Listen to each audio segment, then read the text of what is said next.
And welcome back, everybody, to another episode of the always pressing PGA DFS podcast, previewing the 2025 Mexico Open. We're going to recap a little Genesis as well. Before we get you ready for the Mexico Open, you can find me on Twitter at BDantrick, the podcast at Always Press DFS, and my co-host, as always, on Twitter at DFS Golf Gods. Jesse, how we doing, my friend? I'm well. How are you? Doing well. Another week in the books here. Ludwig finally got there in a big field, I'll say, big boy field. Ludwig got there, just pure domination, but some other interesting storylines from the Genesis. What stood out to you? Your boy? Which one? P. Raj? Dude, he plays this week's course very well too. But Yeah, P. Raj likes that Tory. He's a Tory fan. he is, dude. And if him and who's he playing with? McCarthy. If they could have chipped, Yep, they would have won that tournament. But yep, it is what it is. So yeah. Other than that, the hindsight being 2020, Ludwig was way too obvious. And I wish I would have bet him instead of Rory, and who couldn't putt for some reason. Yeah, I was going to go to that here in a second. First off, on the Ludwig thing, Wednesday night, building my 20 max, and I'm like, you know what? I was all over him 2 weeks ago. He got sick. So I started pairing him with Scotty and Rory lineups, basically. Mm-hmm. Still didn't have enough because other things just went up in flames because there was the cut, of course. And there was still only like, in a short field, I think there was still only like less than 20% 6-6s. I had 4 6-6s, only 2 cashed.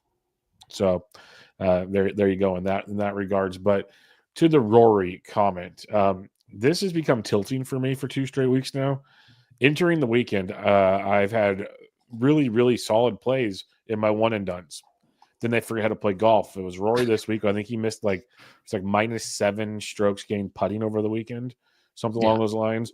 Yeah. And then the week before was there's Kevin Kisner drinking a beer in the booth before the match for tomorrow. It's beautiful. Sorry, TGL's on, folks.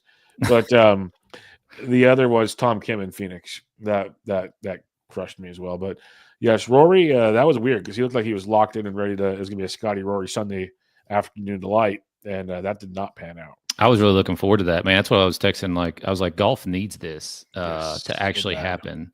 In order to kind of save itself, because that would have been epic to watch.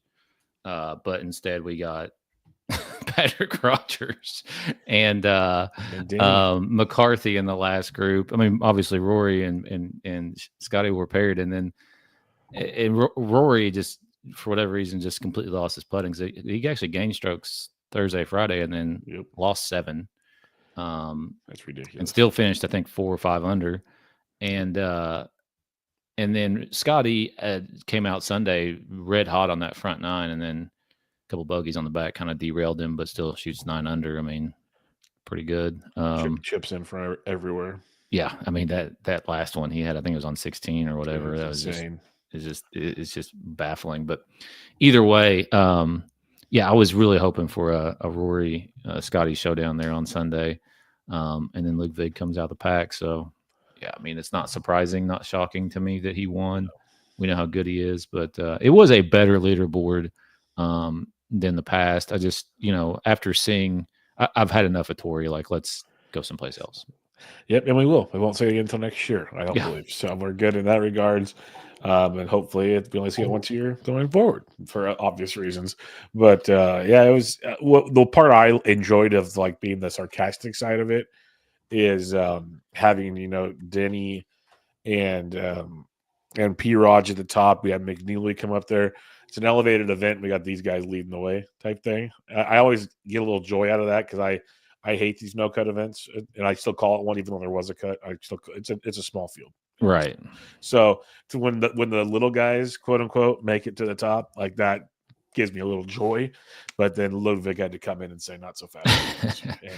Yeah.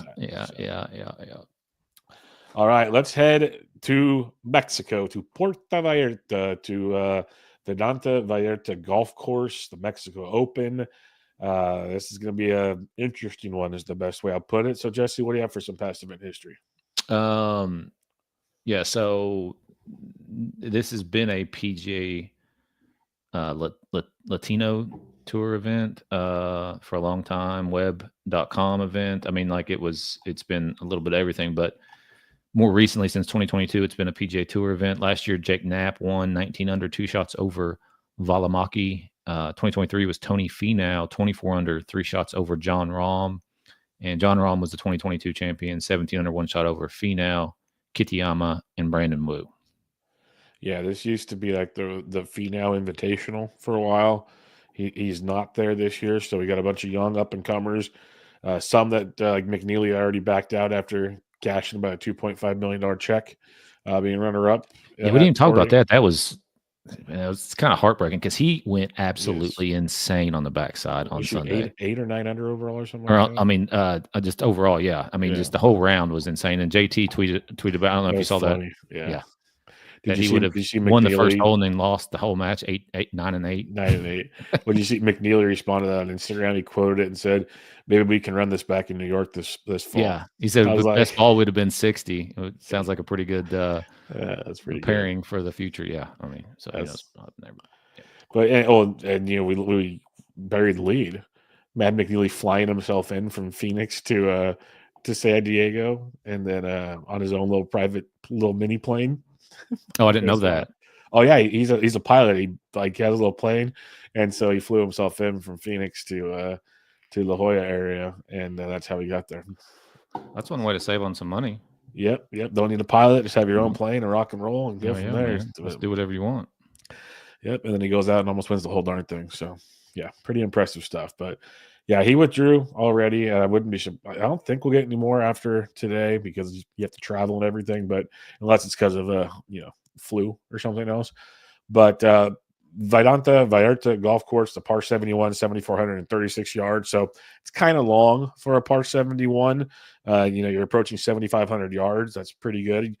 In respect, Torrey was 7,800 yards. So pick your poison there. But it's a coastal golf course. We talk about these when we talk about like Bahamas or Punta Cana and all those kind of golf courses. So wind will be a major factor. There's water that comes into play on 13 holes. So keep that in mind. It is the 7th longest golf course on tour. There's tons of jungle area. That's kind of the native area you'll find here. Like Phoenix, we had the desert. Now we have the jungle at Vallarta Vallarta. There's 5 par 3s, 4 par 5s, and 9 par 4s. So you still get the 4 par 5s, which is unique to a par 71 golf course. 3 of them are well over 580 yards. So keep that in mind as well, but usually pretty gettable. There are 9 par 4s. 5 of them are over 480 yards. So they're long par 4s. So long iron play will come into play. Greens are very long, so 2 putting will be clutch. Fairways are pretty wide overall. So keep that in mind. Pass ball and greens, we'll hear about that. They're always sticky and slower. Some guys do really well on that. Some don't. It's pass ball and fairways, roughs, you name it. But the greens will be a talking point as well. But for a long golf course, there is rough. It's just not Pinot rough because it is still a resort course because you are down there in Puerto Vallarta. So all in all, find the fairways, good long iron play, and be good around the greens to take advantage of the par 5s and whatnot. So go from there. What kind of stats you looking at, Jesse? Yeah, I mean, driving distance matters. Birdie or better percentage is going to matter. Par 5 scoring matters always when you got these birdie fest. Luck box putting, if you've got that stat, go ahead and throw that on there. And that's what I weight the most. Yes, indeed. So let's get to it. DraftKings for the week. We have 3 golfers over $10,000. You got Ashke Bhatia leading the way at 10-7. Kurt Kitayama at 10-2. Rasmus Højgaard at 10-1. How you breaking this one down? Yeah, I mean, obviously, Akshay at the top there, 4th here in his one start in 2023. Come off a 9th place finish last week. He's probably deserving of being the top guy there. The other 2, I don't know like Højgaard, I played him last week. He shoots 82.77. I had so many shares of him last week. DFL. Like didn't even sniff. It never had a chance from the front 9 of his Thursday round. He was like the first group off too. So yeah, I mean, right out the gate, you're just sitting there going, "You got to be shitting me." So I mean, like he's probably a good GPP play. Maybe I don't know. Like you tell me about Kitayama. I mean, obviously he finished 2nd here in 2022, but I mean his best finish this year is in this calendar year is 37th. So, I mean, I don't know. Probably just skip this whole range altogether. But if I'm going to play anybody, it's going to be Akshay. Yeah, we're pretty similar. Like I like Ash K. He's got the history here. Plays good on these coastal courses. He got his first win, I believe, on the Corn Ferry on the coast course. So he knows how to play these. He's played well here, like you mentioned, the history. If you want to be contrarian, I would go Rasmus personally. The real contrarian play is probably Kitayama, but I just can't get there at this price point. I really need him to win in this one. It's just weird. Said this a couple weeks ago. It's still here. He's still first in my model, which doesn't make sense to me outside of like he's first in strokes gained approach over the last 24 rounds. He's second in the long irons from 175 to 200. He's sixth from 200 plus. That's tremendously important here, like we talked about. He's 11th in the field in driving distance. So if you want to bomb it and then long iron play it, Kitayama checks those boxes. But man, I'm on full tilt from him from Phoenix. Maybe I shouldn't be, but so he's probably the ultimate contrarian play. Both of those guys, I mean, they've tilted us all to hell the last two times they've played. So yeah, that's where this is usually if you want to play the game theory narrative, right? Play one of those two right now. Yeah, that's just that's what you do up here. Because like Rasmus is fifth in my model, he plays. He's pretty good with the irons, driving distance seventh in the field, birdie or better 10th in the field. You want scoring here, so I could see both of them. I think Ash is the play up here, but if you want to be contrarian, it was worth a discussion. Maybe go Kitayama and Hogard. Kitayama over Hogard to be more contrarian. All right, 9K range. Sam Stevens at $9,800. Jagerbombs at 96. P-Raj 95. Aaron Rye at 94. Harry Hall at 93. Michael Kim at 92. Bo Hossler at 91. And Taylor Moore at 9,000. When you dip into this field, Jesse, and you see this 9K range, albeit still kind of murky, it makes you kind of not want to play 10K guys, is what I'll say. Yeah, I mean there's definitely some plays here. I'm not a huge fan of this range, but either way, Patrick Rogers. I mean, I'm assuming it's a P-Raj week. The one thing I'm going to say, and I want to play P-Raj. Yes, the current form is great. He has been phenomenal here, 6th, 10th, and 10th in his last 3 years. The one kind of rule with P-Raj is when he's expensive, you don't play him. He always plays, or usually plays pretty bad when he's priced up. Could be wrong. The form and the history dictates playing him. I will definitely have some. So yes, it's P-Raj week. I'm just giving everybody the forewarning. Don't be surprised. Yeah, but I mean, it's this whole entire field. True. If the top half of this field missed the cut, it wouldn't surprise me. So true, very true. Harry Hall at 9,300, 33rd and 10th in his last 2 starts at this event. He's coming off a missed cut at the Phoenix Open, but was playing really solid golf before that, especially. I mean, just playing basically every week, and kind of fell off a little bit, but still, it's not like he was like Højgaard last week. DFL at the Phoenix Open just missed the cut. Michael Kim's been playing really well at 9,200. He did miss the cut here last year, but 30th the year before that. They were talking about, I think at Phoenix, some swing changes he's made, and I think his confidence is growing. And so 2nd and 13th in his last 2 starts on tour. So I do like Michael Kim as well. Yeah, I think Michael Kim, I'm actually surprised he didn't just withdraw as well, but he wants to get those points, is what you're seeing from a lot of these guys here. Sam Stevens is going to be extremely popular. He's 14th in my model. Recent results from Sam Stevens, 31st last week, 44th, and 17th, second. He's just a cut-making machine. People just love playing him. He missed the cut here last year. I can't go to $9,800 from Sandy Stevens. If he wins it, kudos. I do like Jaeger Bombs coming back here. He's 28th in my model. He's 4th in birdie or better for the last 24 rounds in this field. So score. He's 18th from 175 to 200. 200 plus is not great. So that is a bugaboo there. But overall, I like that. He's made 3 of his last 4 cuts, 3rd at Sony. And you look at recent history here, 3rd, 18th, 15th. Like he's basically almost equivalent to P-Raj. P-Raj better consistency here, but both have played phenomenal here. So like Jaeger, like P-Raj, don't need to go into that too much. What do you do with Aaron Rye? He's got a 19th, a missed cut, and a 24th here, but his overall current form is sketchy to say the least. Yeah, I mean, he's made the last 2 cuts, so I think he's okay. I would just rather play like Harry Hall or Patrick Rogers. Yep. I don't know, like these birdie fests, I don't feel like they're Aaron Rye weeks, but could be wrong. Yeah, I'm with you. I don't have him off. I was just curious, saying like, well, if we're talking approach, blah blah blah. But looking at his recent approach numbers, they are not great. I do have Hall and Kim. The last guy I mentioned is Taylor Moore. He's 19th in my model. Long irons pretty good. 175 to 200, not great. So you'll have to see where it checks out there. Recent events for Taylor Moore: 9th at Waste Management, 22nd at the Pro Am 56 Farmer, 7th Amex, so 2 top 10s over his last 4 events, which I like to see. And those are both kind of the weaker fields. Check boxes to this year. Didn't play here last year, 10th in 2023. Or no, he hasn't played her since 2022 and missed the cut. Look at Bill Hosser. But the current form from Taylor Moore could be a nice GPP play as well. All right, 8K range. You got Ben Griffin at 89, Kevin Yu 88, Alex Smalley 87, Jake Knapp, the defending champion, at 86, Justin Lowry 85, Nicholas Norgard Moeller at 84, CT Pam 83, Thorborn Olesen 82, Nikolai Hogard 81, Grayson Sig, and Ryan Fox at 8,000. Who do you like in the 8K range? Start with Kevin Yu.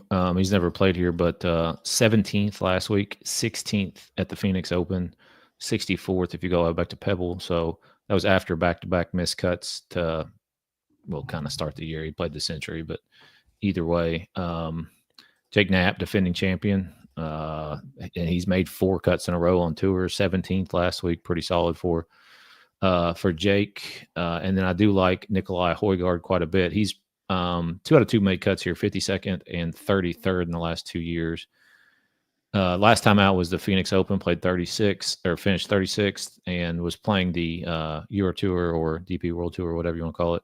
Before that, had made 4 cuts on there. So I like Nikolai quite a bit at 8,100 there. Yep, that is a very, very intriguing one. Was playing great all last year. He's 7th in my model. Long iron played phenomenally. 2nd from 200 plus and 1st from 175 to 200 in this field. So I do like Nikolai quite a bit with you there at $8,100. Grayson Sig at 8,000 while I'm there. If you want to talk about a guy that is very, very polarizing, like can go all or nothing, don't hate him.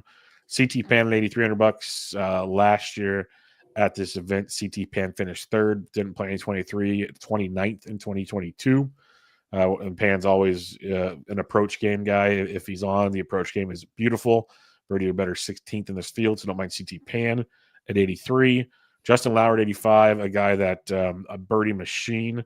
He's a great putter as well, could really benefit from the pass ball and greens, and a very, very good long iron player. I'll go back to Jake Knapp. Like he's coming in really strong form. He's 6K last week. I thought I had enough. I didn't have enough. I had a ton of Jake Knapp, but not enough. Like him at that price. You mentioned you. I'll throw a shout out to Alex Smalley, though.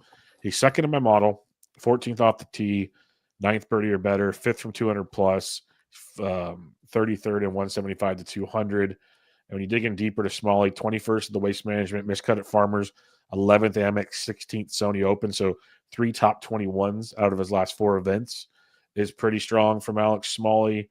And when you look at his history here, though, back-to-back miscuts, a T6 in 2022. So he does have a good finish here, coming in really good form. I think Alex Smalley's got to keep an eye on $8,700.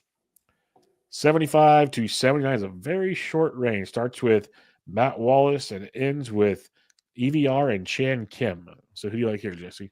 You start with Putnam at 7,800, 24th here in 2023. Did miss the cut in 22, but back-to-back top, say, 35s for him on tour. 25th his last time out at the Phoenix Open. Charlie Hoffman played here twice, missed the cut last year, 55th the year before that, coming off a missed cut at the Phoenix Open, but was playing really solid golf before that, 25th and 5th in the 2 previous starts prior to the Phoenix Open. So I look for him to bounce back. My model likes Jesper Svensson. I'm not really sure why, but I got him checked off here just because he was high up at 63rd at the Phoenix Open, miscut 10th this year. So he's never played here, but take that for what you will. Ryan Gerard, 33rd here last year at this event. Come off of 15th his last time out at the Farmers.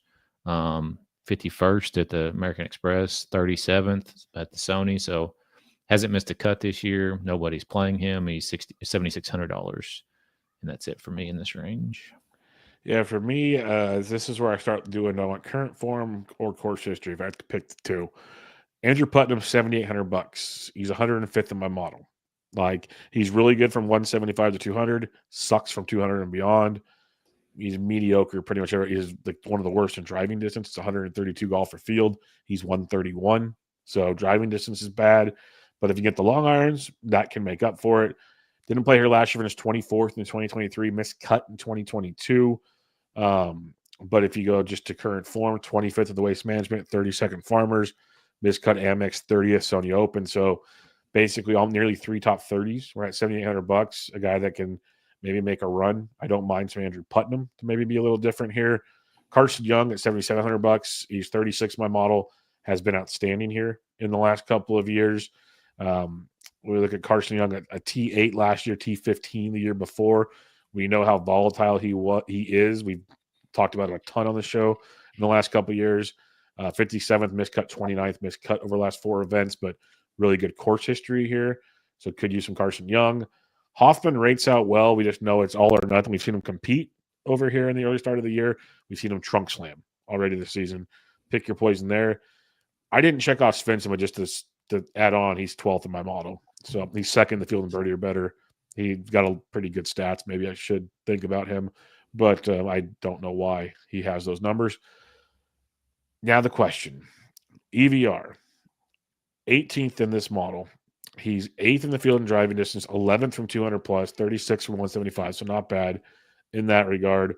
You look deeper, miscut at Waste Management, 40th at the Pro-Am, miscut, 30th at Sony. Not a ringing endorsement. But then you go a little farther, T8, T33 here the last 2 years. I think I'm going to want to play some EVR, but just be ready for the full tilt experience. Yeah, for sure. Yeah, I think we've done that ride with him before. Yeah, well, he's 8th and 33rd. I mean, the last 2 years, like you said. So, but he's missed 3 out of 4 cuts. Yeah, he's I think he's probably a really good GPP play at this price this week. So, I mean, I'm not going to play him in my like one lineup, but if you want to sprinkle him. That's the full tilt bar. He's like a perfect GPP play. Just be ready. Like it's the players where he goes and finds the drink all day long, and or like Honda, where you think it's a great place for him, and then not so fast. Jason Wanix in the chat, that's TGL is entertaining. You're talking about. I missed the first one. I got it on now, and it's been pretty entertaining. A lot of celebrating is what I'll say here. 7K to 74. It starts out with Ben Silverman, Jacob Bridgman, Sam Ryder, Kevin Roy at $7,400. Drops all the way down to Matty Schmid, Griot, and more at 7K. So a gigantic GPP section here. What do you like? Start with Sam Ryder. He's made 4 cuts in a row. He's never played here at this particular event, but 4 cuts in a row for him is pretty good. 36 his last time out at Phoenix. So he's he reminds me a lot of, he's like the American version of EVR. I feel like he can go low, but he can also like shoot 80. Chris Ventura at 7,300, never played here, but made his last 3 cuts on tour, 49th, 4th at the Farmers, and 58th. So the 49th was at Phoenix, 58th American Express. So pretty solid start for him this year. Antoine Rosner, again, never played here, but coming off a 4th place finish his last time out, which was, I believe, not this past weekend, the weekend before, on the DP World Tour, and then also played the Farmers Open a couple weeks ago, finished 48th there. Ricky Castillo, never played here. Okay. No, they checked for me too. So I was curious if you were going to go there also. back-to-back par or back-to-back made cuts for him. 15th at the Farmers his last time out. Montecero at 7,100, 2 straight make, or more than that, 1, 2, 3, 4, 5, 6 straight make cuts for him. 25th his last time out. Some of those, like the 4 out of the 6 were on the DP World Tour, but again, he's been over here for a little while and made 2 cuts this year on the PGA Tour of 2 events played. Trey Mullinax, 24th here in 2022, 32nd his last time out. Miscut Farmers, American Express 18th, miscut. So, but I mean, that's kind of where we're at in this particular golf tournament at this day and time. And then Vincent Norman at 7,000 would be my last one. He did miss the cut here last year, but finished 18th the year before that. Another guy's made 4 straight cuts on tour, including his last time out at the Phoenix Open. He almost finished DFL of the guys who made the cut, but he made the cut. So Norman would be the last guy in this range that I'm willing to click on. Yeah, it's like I said, not. I said very big GPP range is the best way I put this. Like I could see some. Like Ben Silverman's played well here. Sam Ryder's actually coming in. When you look at this field, he's finished 36 at Waste, 25th Farmers, 43rd, 21st. So a couple top 25s in there, a couple 35ths or better, which in this field we'll see. Hasn't played in forever. So Sam Ryder at 74 is interesting. You got Lonto, T48, T66, T15 his last 3 years here. Missed the cut at the Waste Management, 9th at Farmers, 34th at Amex. If it's a bomber's place and Lonto needs to get going, that's an option because he's 35th from 31st from 200 plus. It's a phenomenal iron player if you want to believe in that. That's it. I believe you mentioned Chris Ventura. He's played well here as well. So he's a guy at 73. I wouldn't hate. Rico Hoey is a guy that I just want to keep playing because, especially in tournaments, he can go low. He can implode. He's very, very good at that. Like if you look at recent history here, I don't believe he's ever played at this event. No, he missed the cut here last year in his first time, but he's missed his last 2 cuts prior to that. 58th, 59th is playing even better on the fall swing. So I wouldn't mind going back to him after a week off with Rico Hoey. Chandler Phillips is $7,200. Is checking the box here. You mentioned Rico Castillo Ricky Castillo. Sorry, don't mind him. Vincent Whaley at 71. This is another one of those okay, missed the cut at Waste, 32nd, 64, 72, 3 straight made cuts prior to that. But you look at this event for one, where the heck, Whaley, 2 missed cuts out of the last 3 years. Not sure we want to invest in that. So it's just like you said, where do you want to go? Do you want recent form? Do you want history? There's one dude I absolutely love down here, though. Vincent Norman's not bad. You talked about him. Emiliano Grillo, I'm going to keep rolling with here. He's $7,000. He's 89th in the model, but 15th in the 175 to 200 range. He's middle of the pack in most other categories you want here. And more importantly, he's coming in not great form, 76 of Waste Management, withdraw, missed cuts ahead of that. But you get him down here, 33rd, 5th, 33rd. He somehow plays these ocean course very, very well. And I'll be a sucker and jump in at $7,000. Put it that way. All right, who do you like in the 6K ranges? This is disgusting. I usually have a lot of names down here. I can't do it this time. Yeah, it's sketch. Will Gordon, 6,800, 24th here his last time out, or his last time he was here in 2023. And he's made 3 straight cuts on tour, including a 7th place finish at the Farmers a couple weeks back. Rio at 6,800, 48th here in 2024. Valimaki was 2nd here last year, but is very up and down. Miscut, 15th miscut in his 3 starts in 2025. Norman Xiong missed the cut here last year, but 40th his last time out at the Farmers. So 6,300 or 6,400, excuse me, for him. Not terrible. Yeah, and that's, I can't hardly click on any of these guys. It's real tough. Yeah. For me, Joel Dahman, he's 23rd in my model. It's sketchy with Joel, of course, but he has shown signs of life is what I want to go with of late. The price at 69 is not bad. Miscut at the Waste, 9th at Farmers, so finished high, then 2 miscuts prior to that. But he seems like he's been close to the cut line in a few of those.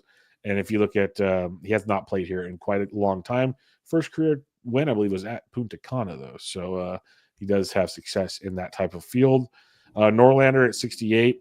I don't mind going back to him in this type of event. Current form is atrocious, 3 straight missed cuts. But if you look at current history, finished 13th here last year.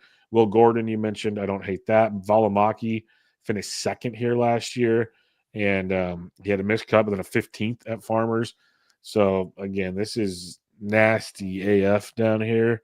And I'll dig around some more this week and probably try to find somebody. But, the one that I'm kind of interested in, and I haven't checked the box yet, but I'm going to mention his name now, is Will Chandler.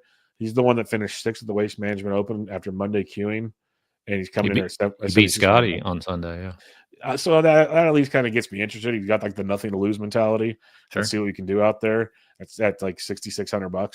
So I don't hate that one, but again, I don't love it either because obviously wasn't playing in great form coming into it. That Monday qualify. Yeah. All right, recapping things real quick. 10K and above. Yeah, pick your poison, Akshay. I mean, I don't know what else. It's Akshay, but remember the conversation, folks, that we had about being contrarian. Yeah. 9K range. I'm gonna say Michael Kim. I like that for especially the current form. Man, I gotta say it's P-Raj, baby. P-Raj. Yeah, Reality's it's your week. It's probably Jaeger, but P-Raj. I was still hoping he won last week, so he wouldn't even fly down here. 8K range. Højgaard. You got Hogard. I'm gonna say that stings. This is how bad this field is. I'm gonna go Jake Knapp. He's gonna be chalky as hell, folks. 75 to 79.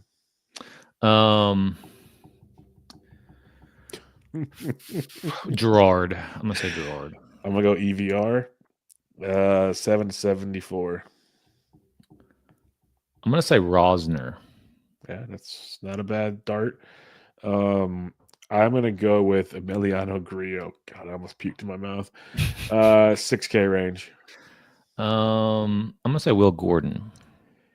Yeah, I'll go with Joel Dahman just so I can have my weekend over early, probably.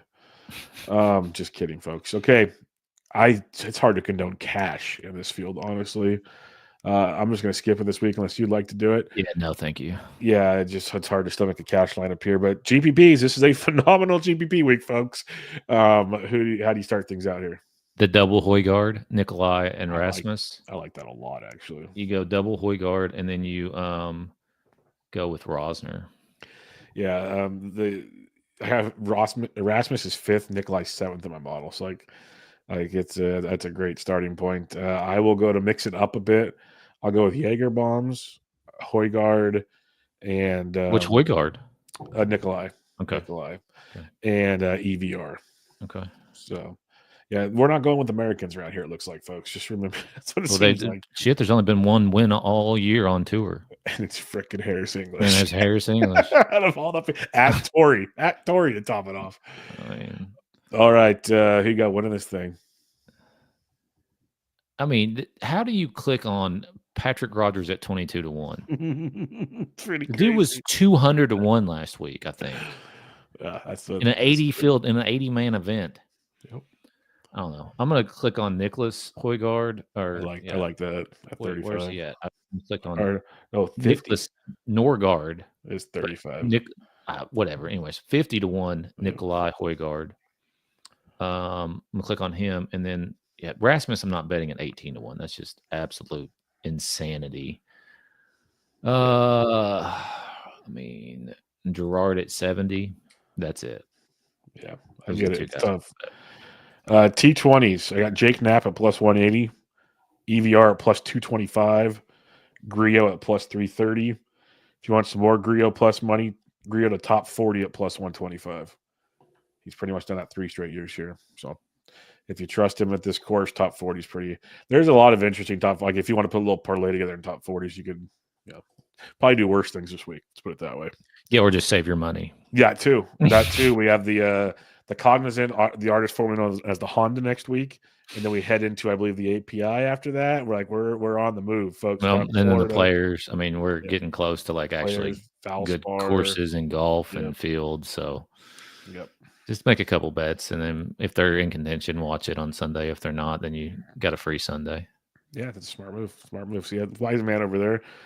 We'll see how you do, though. I heard you have a snowstorm coming this weekend, so stay safe. God, why not? I mean, why wouldn't we? We just had flooding. I mean, epic, like legitimate. Like half this state is flooded. And then it immediately snowed that night after the flooding got done. So yeah, I mean, we're a long ways away from golf season here, and I'm just barely hanging on by a thread watching college basketball and TGL, man.